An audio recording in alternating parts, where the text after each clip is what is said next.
விளையாடிக் கொண்டிருந்த குழந்தை தண்ணீர் தொட்டிக்குள் தவறி விழுந்து பரிதாபம்.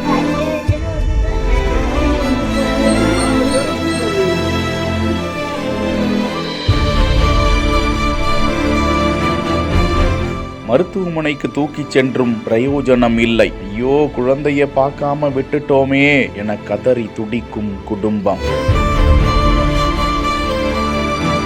திருவள்ளூர் மாவட்டம் கடம்பத்தூர் காவல் நிலைய எல்லைக்குட்பட்ட செஞ்சிபானம்பாக்கம் காலனி பெருமாள் கோவில் தெருவை சேர்ந்தவர் 30 வயதுடைய கார்த்திக். தனியார் தொழிற்சாலையில் பணிபுரிந்து வருகிறார். அவரது மனைவி 27 வயதுடைய ஈஸ்வரி. இவர்களுக்கு 7 வயதில் ஒரு மகளும் 15 மாத ஆண் குழந்தை ஒன்றும் உள்ளது. இந்நிலையில் மகளை பள்ளிக்கு அனுப்புவதற்காக பெற்றோர் அந்த குழந்தைக்கு சீருடை மாற்றி தலைவாரி கொண்டிருந்தனர். அப்போது 15 மாத ஆண் குழந்தை வீட்டில் விளையாடி கொண்டிருந்த நிலையில் மெல்ல நடந்து வீட்டின் முன்பக்கம் உள்ள வராண்டாவில் விளையாடும் போது அங்கே தண்ணீர் தொட்டியில் தவறி விழுந்து விட்டதாக சொல்லப்படுகிறது. குழந்தையை தேடிக்கொண்டு தாய் ஈஸ்வரி சென்ற போது தண்ணீர் தொட்டிக்குள் குழந்தை கிடக்க கதறி துடித்துக் கொண்டு உடனடியாக குழந்தையை மீட்டு கடம்பத்தூர் ஆரம்ப சுகாதார நிலையத்திற்கு கொண்டு சென்று மருத்துவர்கள் பரிசோதித்த போது வரும் வழியிலேயே குழந்தை இறந்திருப்பதாக தெரிவித்து விட்டனர். விளையாடி கொண்டிருந்த குழந்தை தண்ணீர் தொட்டியில் விழுந்து மாண்டு போனது அப்பகுதியில் பெரும் சோகத்தை ஏற்படுத்தியிருக்கிறது.